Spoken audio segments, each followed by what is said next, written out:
Since its release, the iPad has been changing lives. Because of its portability and accessibility, arguably one of the biggest impacts has been within the special needs community. Join us in this special episode of Autism Today TV as Lois and America take a closer look at the iPad and some of the over 200 built-in features that help you get the most out of your Apple device. So grab your iPads and let's take them for a spin. Hello, and welcome to Autism Today TV. Today, we're going to be talking about something very special for students on the spectrum, the iPad, and all the great features that come along with it. The iPad, as we all know, has become invaluable in working with our students on the spectrum. They really respond to it. It does a great job. America has just gotten a brand new iPad, so we're going to walk through some of the features that come with the iPad right out of the box. Did you know that there's over 200 features that come packed into the iPad before you even take it out of the box? There's 200 features in there, and we're going to go through some of the best ones that really make using the iPad even better. So let's get started. Let's get to it. Let's open up that box and get the brand new iPad out. It feels like Christmas. While America's doing that, I want to show you the 3 different sizes of the iPad. First, we have, of course, just the general iPad. And then, more recently, we have the iPad mini, which is a little bit smaller. And of course, there's the iPod iPhone. So we have 3 different sizes of this wonderful tool. And the things you're going to want to consider when choosing what size to get is, number 1, eyesight. Can your student, can the individual see the tiny screen? If not, maybe a bigger size will work.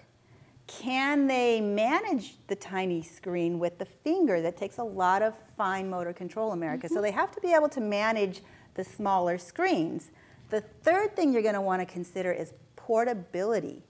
That's what makes the smaller sizes better. You can carry them around a lot easier. These 2 are easier to stick in your backpack and in your purse.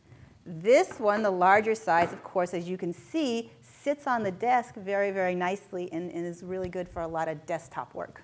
And I think that's the size that I got, so we got the bigger one. Great. So I'll be able to work with my students and do a lot of, desk work or go outside and hang out. So would you be able to show me how to use it? Of course I can, America. All right. Hand it over. First, let's just go over some of the external features. As you can see, this is the front. We have a front-facing camera here. And if you turn it around, we have a rear-facing camera. So then you can take pictures in your environment. Okay, down here we have the home button, where if you can turn it on, and that will bring you straight to your home screen. You can see America has some apps. So she's on the second page. She touches the home button, and it takes her to her home screen. Up at the top, you have what we call the sleep-wake button. So if you press that, turns it off, press it again, turns it back on. If you use that, America, it will save your battery life. Oh, so wonderful. if you're not using it, going to put it down for a few minutes, simply just turn it off. Save battery life. Okay? So to the side, we have volume control here, and then this little tiny button up above is mute. Oh, that can come in handy. That can come in handy. So in your settings, you have to turn it on to mute, or you can turn it on to landscape control. So rotation control. So if you're turning it, flipping it around, it will stay wherever you set it. If you set it in portrait or landscape, you do that in your settings section. Wonderful. The other really important thing to note on these iPads is the microphone is at the top. Speakers are at the bottom. So if you're using it and your students are actually making recordings, they have to speak into the top of the iPad. And if they're listening carefully, they're going to want to listen into the bottom. Our students have the tendency, if they're recording, to want to record to the screen, Yes. but you should actually have them recording at the top. Okay, wonderful. Okay. The microphone's also the earplug jack. Oh, great. So those are your basic exterior features of the iPad. So now we can go into some of the interior features. I'm going to hand that back to you. Thank you. And pick up mine. I have it set up and I'm just a little more familiar with it. So I'm going to show you some of the settings and the features that are super important for us in the schools, especially working with lots of kids. We can turn these things on and off. And it's very good to have because you can really have a lot of control over what your students are doing on the iPad if you know these features and they're right at your fingertips. Yes, I definitely need to know how to control certain aspects. Exactly. And you can also make it more accessible to your students via some of these features. They make the fonts bigger, they make them smaller, they invert the colors. So let's just go over some of those basic features that make it a little more accessible to our kids with special needs. Okay, so you're going to turn it on. Let's turn it on here. And we're going to go into the settings. And that is the gray cog wheel. So we're going to touch settings. And we're going to go to general. And then we're going to scroll down to accessibility. So touch accessibility. And I think one of the main features that we've all been waiting for so very long, America, is called guided access. Okay. This allows you to take an app and to lock it in. Yes, I really need that because some students will want to keep going to the home button or they'll want to go into their favorite game and they want to stop doing the app that, we were doing together. Correct. So how do we do that? Okay, so you're going to go to General, Accessibilities. You have to turn this feature on. It's called Guided Access. It's right here. I've already turned mine on. I'm going to turn it off for you just so you can see that it does go on and off. Whoops. Okay. So now you're going to get to guided access and you're going to turn it on. The next thing you need to do is set a passcode. Make sure it's easy so you don't forget and in the moment you're saying, oh my God, what was my passcode? Just make sure it's something easy. I usually just choose 1111. And it's going to ask to do it again. So now you have a passcode. It's all set up. So let's hit the home button. And let's go into an app, say like Proloquo. It's a communication app.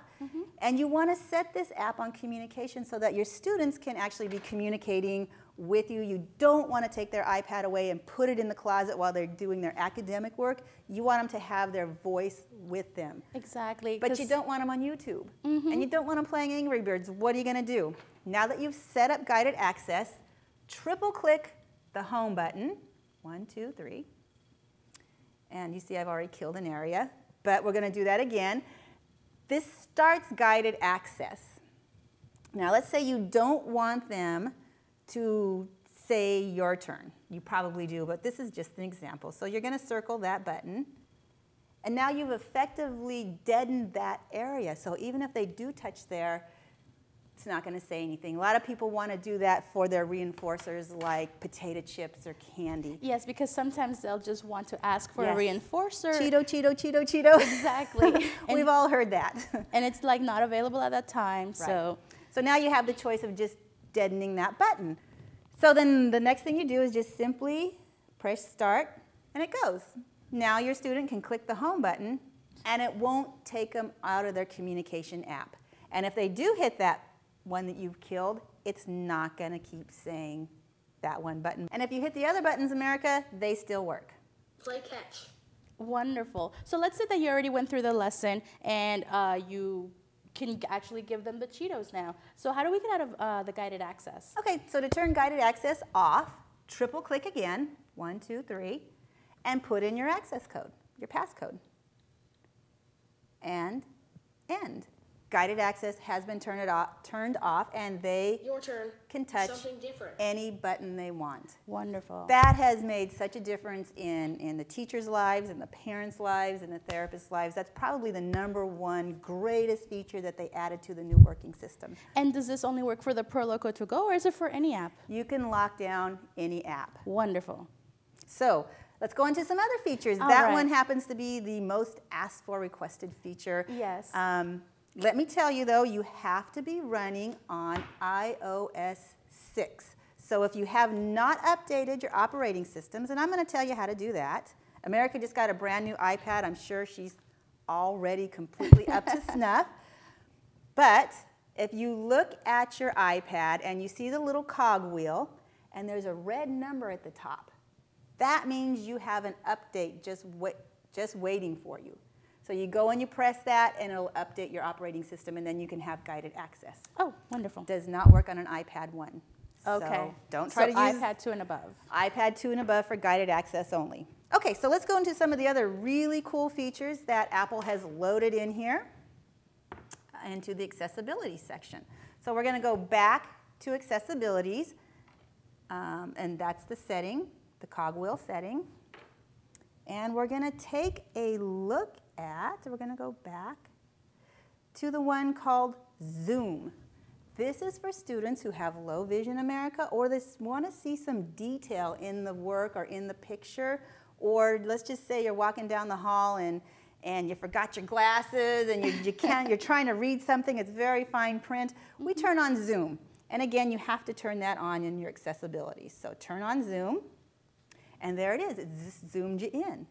Wonderful. So we're going to go to my screen and see what that looks like. That is Zoom. To get Zoom turned off, you're going to do a 3-finger tap twice. 1, 2. Zoom is off. 1, 2. Zoom is on. Wow. That's all it takes. 1, 2. And it's things that the kids can learn easily, you know? All 3 my kids fingers, can do this, yes. 1 finger. So if they're looking at a picture or something that they've taken or something on the internet, they can't really see it, they all know 3 fingers twice, 1, 2, turns it on, 1, 2, turns it off.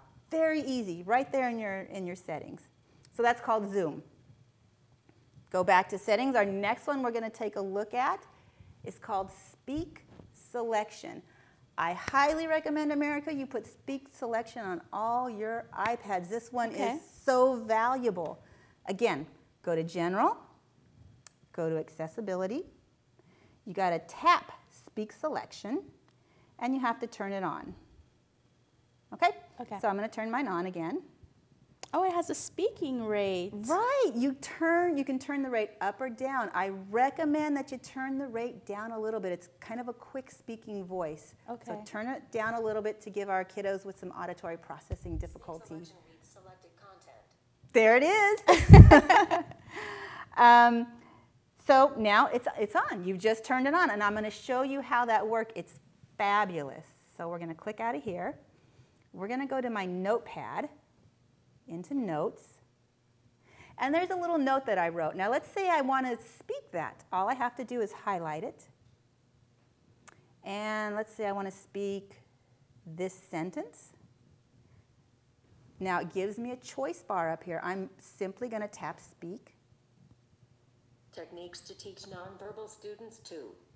There it is. It speaks exactly what you've highlighted. It's wonderful for our kids. I can already imagine 3 or 4 kids that I could use this with. Yeah. This is such a great tool. Right, right. And it works on the internet, and it also works on your apps and in your iPad in general. You can highlight whole pages of books to get Speak Selection, and it'll read the whole book to you. It's a wonderful feature. Great. And you can just have it running all the time. So I highly recommend go and turn Speak Selection on. Okay. Okay, next one. Let's go back to settings. We're going to go back to General, back to Accessibility, and we're going to choose, we got Guided Access. Inverted colors, that's the one. We're going to choose inverted colors. America, you know our kids that have visual processing problems. Sometimes the white on black, they can't process it. It makes the letters wiggle around. It's hard for them. So we're going to go directly to invert colors. And this is what it's going to do for us. So we're going to turn it on. And it inverts your colors. It's wonderful. So let's take a look at that, what it looks like on my desktop.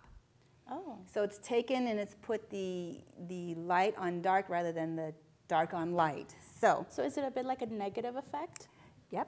Yep, and here's what that note looks like on inverted colors. Oh, nice. Yeah, it's kind of nice.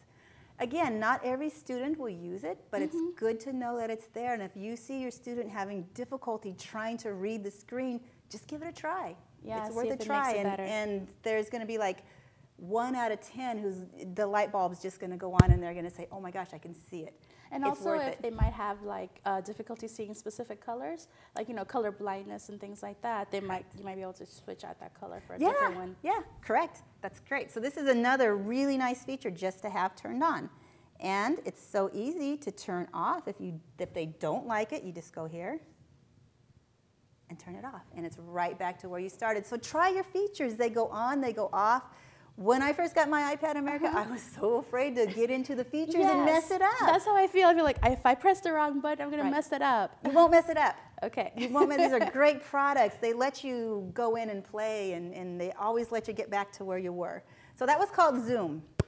Our next one built right in is called Large Text. We're going to go to General, go back to Accessibilities, and it's called Large Text. And we're going to touch it. It's going to give us a choice of what size text we want to use.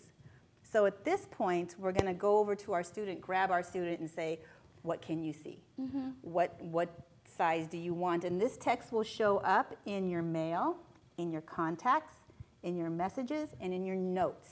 Oh, so you don't have to turn it on every single time. You don't have to turn it on every single time. So I chose, for me, 32 is just perfect. And now I don't have to zoom in all the time. I only zoom in when I need to see those little tiny details.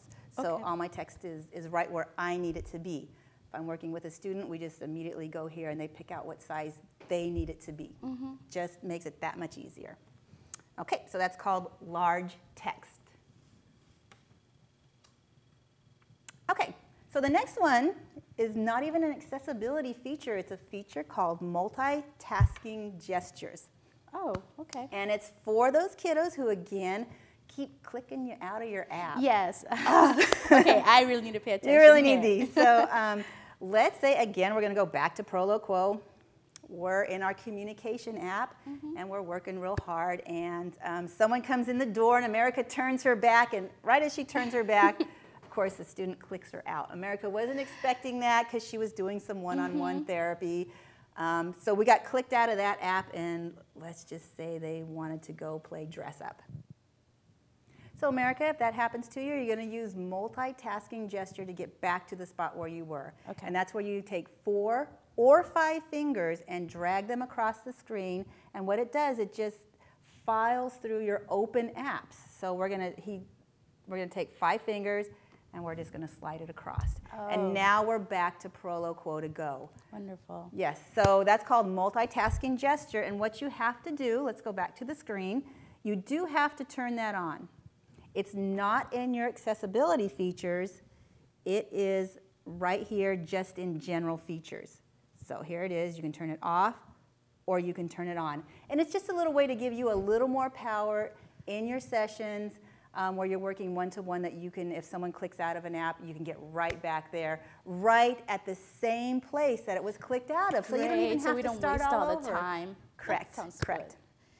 So let's say that I am messing with all of these things and I sort of messed up a few of the settings. Is there a way to revert back? There is.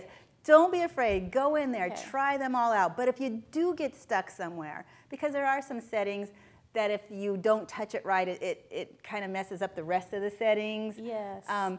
Don't be afraid. There is a place where you can go and reset everything and start all over. It's on General. Scroll down to the bottom, and it's called Reset. Just go in and reset it. You might have to add your name back or something again, but it will set your iPad like you first got it. Oh, well, that's good. That's the relief. So, Yes. so yeah, go in, have fun, play with the features. A few other things I want to show you that's really going to help. It's not in the features section. We're going to go here. And as you can see on my iPad, I have many what we call folders. And then there's just mini apps. So to create a folder, America, sometimes you're going to want to organize all your language apps, Yes. all your expressive language apps, all your literacy apps, math, so that you don't have them all over the place and you can get to them. Okay. So to do that, I'm going to show you. We'll go back to the iPad. Simply hold your finger on the top of one of the apps. And it's going to start to wiggle, and it's going to give you little X's up in the corner. At that point, you can move your app around. You can move it to a different page. Oh, nice. Okay, now if you want to make a folder, you take that app and you just put it on top of another app. Now you have a folder. Wow. So you label that folder. Let's just label it speech. And then you're done. Okay, so there's my speech folder. Now let's say, let's add this app into there. We'll take it, put our finger on top, and add it. Great, so now I can have a folder for each of my students. Correct. Or maybe, like you said, have an articulation folder and right. so on. Books, whatever you want. Now, let's say you want to empty that folder. Oh my gosh, what was I thinking? I put all those apps in that folder, they don't belong. Again, while it's wiggling, tap on it, take the app, and just kick it out. Super easy. Now it's in edit mode. To get it out of edit mode, just hit the home button once. Now it quits wiggling and the X's go away. You're no longer in edit mode. Now if you tap on one, it will open up. Okay. Okay?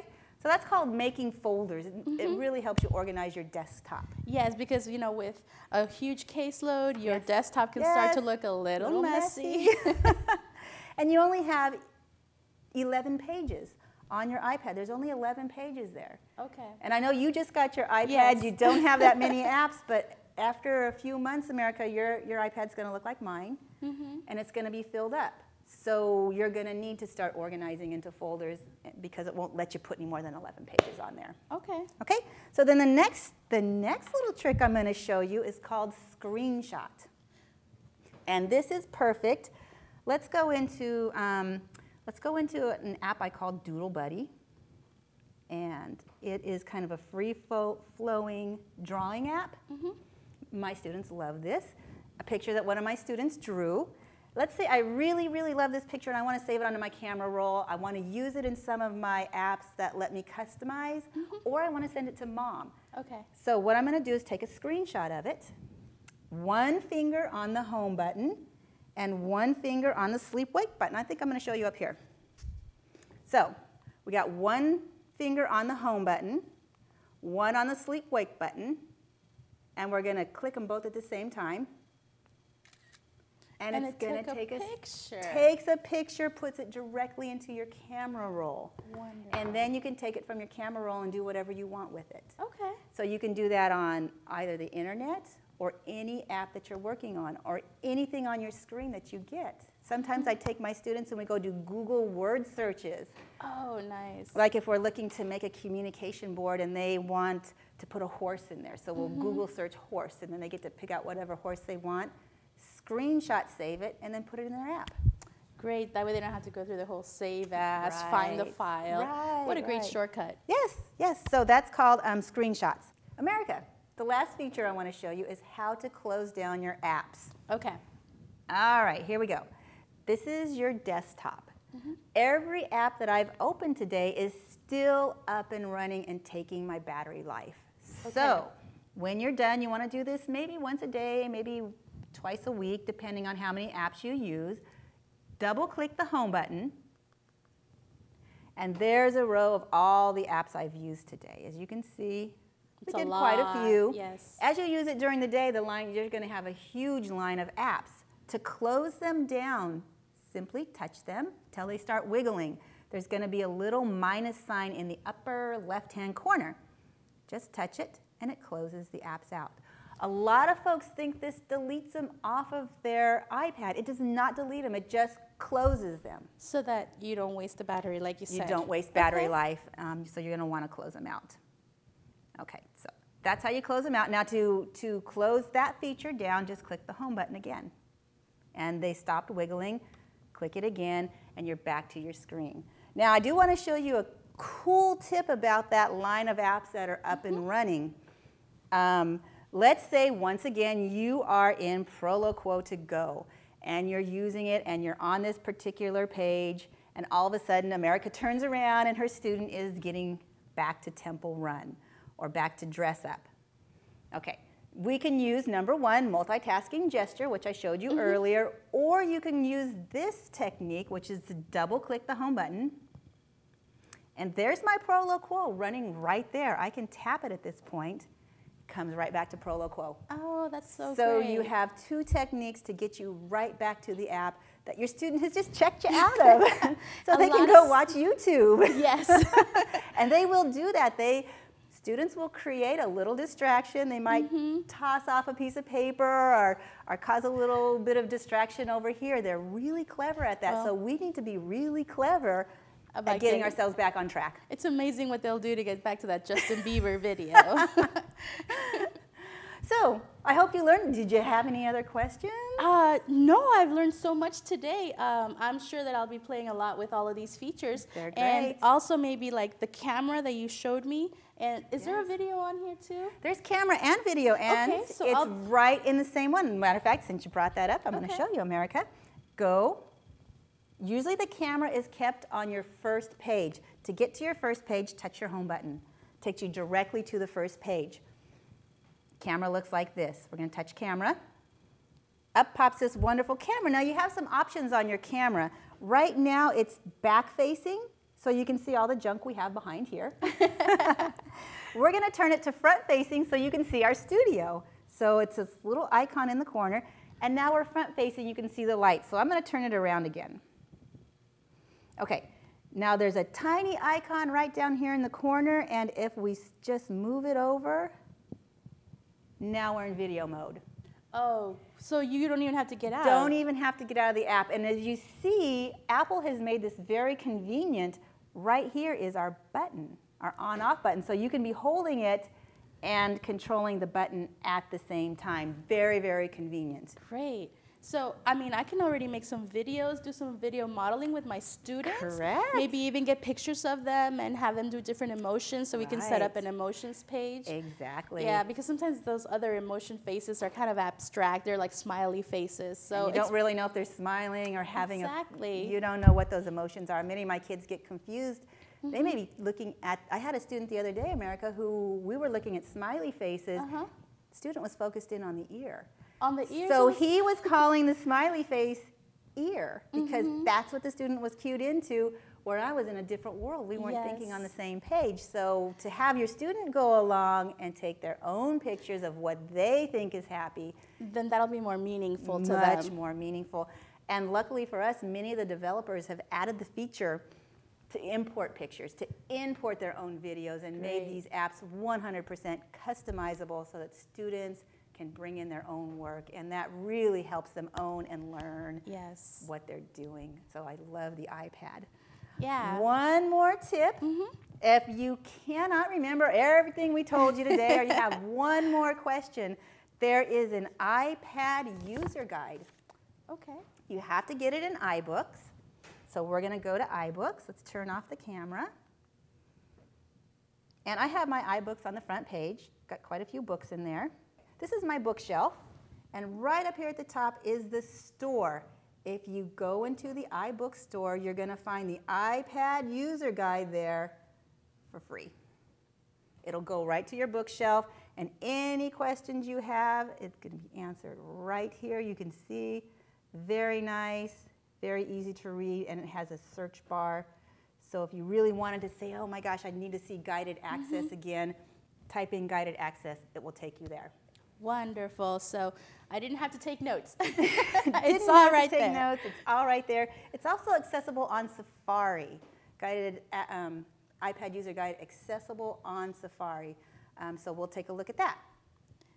And in case I didn't remember something and I wanted to look at myself, I could go back to Autism Today TV. Yes. Or come to our website, www.autismtodaytv.com. You can ask a question. You can say, what did you say? You can find out where you can find these wonderful programs, and also look at all the next features we have coming. We're going to talk about how to work with the iPad and nonverbal students. We're going to talk about how to work with the iPad with video modeling, and we have lots of topics to talk about. So. Well, I can't wait to go and use my iPad with all these new techniques. Thank you so much, You're Jeannie, for welcome. helping me out today. And thank you for joining us here on Autism Today TV.